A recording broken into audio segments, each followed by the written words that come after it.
Thursday evening ரொம்ப நாளாச்சு இடியாப்பம் சாப்பிட்டு எப்போ பார்த்தாலும் இந்த அரைச்ச மாதிரி இட்லி தோசை அதைத்தான் ஓடிக்கிட்டு இருந்துச்சு. சரி இந்த வாட்டி கொஞ்சம் இடியாப்பம் செய்வோம். என் ஹஸ்பண்டுக்கும் ரொம்ப பிடிக்கும், எனக்கும் ரொம்ப பிடிக்கும்.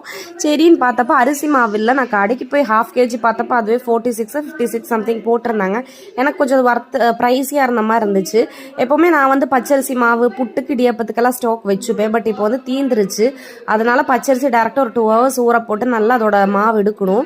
அரைச்சி மாவு எடுத்துட்டு 2 to 3 times நல்லா திருப்பி ஸ்டெயின் பண்ணதுக்கப்புறம் நல்லா அடுப்பில் ஒட்டாத பதம் வர வரைக்கும் கிளறிட்டு அதை நல்லா இடியாப்பம் புழிஞ்சிங்கன்னு வைங்க, அவ்வளோ டேஸ்டியாக இருக்கும். அண்ட் எனக்கும் என்னோட ஹஸ்பண்டுக்கும் டேஸ்ட் ரெண்டுமே வித்தியாசம். அவங்க கொஞ்சம் தேங்காய் பால் ஊற்றி சாப்பிடுவாங்க, நான் கொஞ்சம் காரமாக தான் சாப்பிடுவேன் இடியாப்பத்துக்கு.